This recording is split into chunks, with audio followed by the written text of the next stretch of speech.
Kitchen Top Tricks.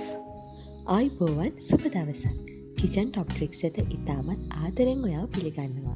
ඔයාට අද මං අරන් ආවා විශේෂ කට්ලට් රෙසිපි එකක්. ඉතින් මේ කට්ලට් එක හදන්නේ මාළු මිරිස් සහ උම්බලකඩ වලින්. ඉතින් දානයක් මගුල් ගේකට උනත් ඔයාට මේ කට්ලට් රෙසිපි එක භාවිතා කරන්න පුළුවන්. හරිම රසයි. ඉතින් අපි එහෙනම් බලමු මේ මාළු මිරිස් උම්බලකඩ කට්ලට් එක හදාගන්නේ කොහොමද කියලා. කිචන් ටොප් ට්‍රික්ස් එක එකතු වෙලා ඉන්න ඔයා තාමත් channel එක subscribe කරේ නැත්නම් subscribe කරලා ඒ subscribe button එකත් සමග මෙන්න bell icon එකේ all button එක click කරන්න. එතකොට ඔයාට මම දාන හැම recipe එකක්ම ඒ වෙලාවෙම බලා ගන්න පුළුවන්. කට්ලට් එක හදා ගන්න ඕන කරන ද්‍රව්‍යයන් සුපුරුදු පරිදිම මෙන්න මේ විදිහට මම display කරලා තියෙනවා. ඒ වගේම ඔයාට description box එකෙනොත් අවශ්‍ය කරන ද්‍රව්‍යයන් බලා ගන්න පුළුවන්. කට්ලට් එක හදාගන්න මම මාළු මිරිස් කරල් 3ක් කරන් තියෙනවා. ඔයා වෙළඳ පොලෙන් මාළු මිරිස් තෝර ගන්නකොට දිගින් වැඩි ඒ වගේම විෂ්කම්භය ටිකක් වැඩිපුර තියෙන මාළු මිරිස් කරල් තමයි මේ කට්ලට් එක සඳහා තෝරගන්න ඕනේ. මුලින්ම මම මේ ගත්ත මාළු මිරිස් කරල් ටික මෙන්න මේ විදිහට එකම සමාන කොටස් වලට කපා ගන්නවා. ඉතින් මේ විදිහට කපා ගන්න. එතකොට ඔයාලට හැම කට්ලට් එකක්ම එකම සමාන දිගින් යුක්තව හදා ගන්න පුළුවන්.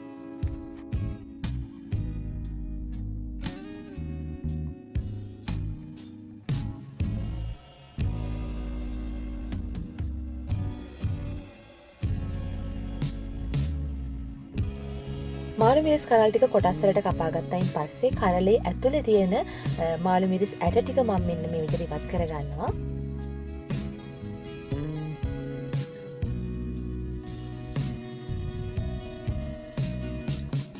කරලේ තියෙන ඇට ටික මම මෙන්න මේ විදිහට වෙනම බෝල් එකකට අරගෙන ඒකේ තියෙන ඇතුලේ තියෙන මද ඉවත් කර ගන්නවා.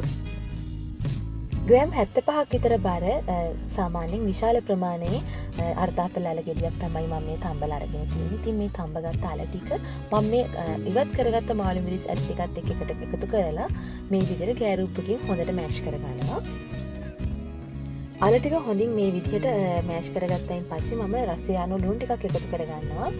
ඒ වගේම කහ කුඩු තේ හැඳි 8න් එකක් විතර එකතු කරගන්නවා. ඒ එකතු කරලා ඉවරලා ලුණු කහ ඒ වගේම මාළු මිරිස් ඇටවල තියෙන සැර හොඳට අලවලට එකතු වෙන විදිහට හොඳින් නැවතත් කලවම් කරගන්නවා.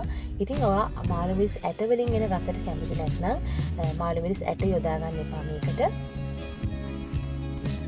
ඉතින් මම නම් ටිකක් සැරට කන්න කැමති කෙනෙක්. ඒ වගේම මාළු මිරිස් වල ඇට වලින් එන රසට ගොඩක් කැමති කෙනෙක්. ඉතින් ඒ හින්දා මම මාළු මිරිස් ඇට මේ පේස්ට් එකට එකතු කරගන්නවා. මෑෂ් කරගත්ත අල පේස්ට් එක වෙනම් පැත්තකින් තියලා ඔන්න මම තාච්චියක් ලිපේ තියාගත්තා. ඒකට පොල් තෙල් ටිකකුත් එකතු කරගන්නවා මේ විදිහට. තෙල් ටික හොඳින් රත් වෙනකොට මම සිහින කපාගත්ත සුදු ලුණු ටික, ඒ වගේම බී ලුණු ගෙඩිය, උම්බල කඩ ටික, සිහින ලියාගත්ත කරපිංචා ටික එකතු කරගන්නවා.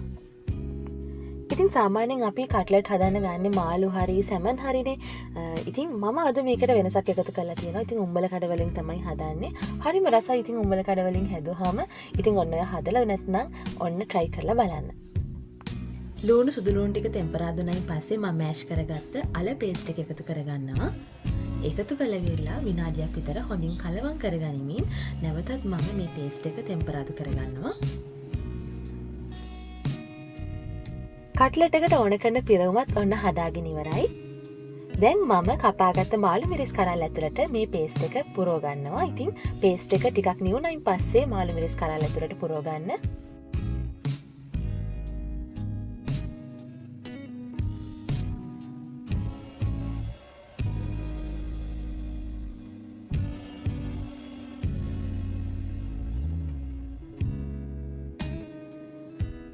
ඊගාවට කට්ලට් ටික කවර් කරගන්න තමයි ඕනි. මම මෙතන අරගෙන තිනවා පාන් පිටි කෝප භාගයක් විතර. පාන් පිටි ටික හොඳින් ජලයේ දිය කරගන්නවා. ඒ වගේම ලුණු ටිකකුත් එකතු කරගන්නවා. ඉතින් මතක තියාගන්න ඕනේ අපි උක්කු බැටර් එකක් තමයි හදාගන්න ඕනේ පාන් පිටි වලින්. පාන් පිටි වලට ගොඩක් වතුර එකතු කරගන්න නැතුව උක්කු බැටර් එකක් විදිහට මේ පාන් පිටි මිශ්‍රණය හදාගන්න ඕනි. කට්ලට් එක දවට ගන්න ඔන්න පාන් කුඩු ටිකකුත් ඔයා ගන්න ඕනි. හදාගත්තු උකු බැටර් එකේ මේ විදිහට කට්ලට් එක දවටලා ඉවර වෙලා ඊට පස්සේ පාන් කුඩු වලත් දවටලා හොඳින් මෙන්න මේ විදිහට අතින් සීල් කරගන්න ඕනි.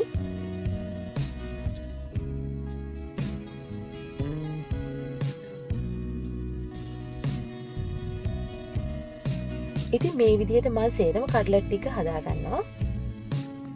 කට්ලට් ටික මේ විදිහට සීල් කරගත්තයින් පස්සේ කැඩෙන්නේ නැති වෙන්න බැද ගන්න ඕනි. ඉතින් ඔයාලට මම පොඩි ට්‍රික් එකක් කියලා දෙන්නම්.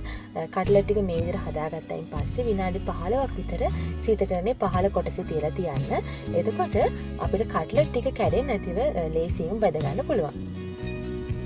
තාච්චිය දාලා තියෙන තෙල් ටික හොඳටම රත් වුණයින් පස්සේ තමයි අපි තාච්චියට කට්ලට් ටික එකතු කරගන්න ඕනි. නැත්නම් මේ කට්ලට් ටික කුපුරන්න සහ කැඩෙන්න බලනවා.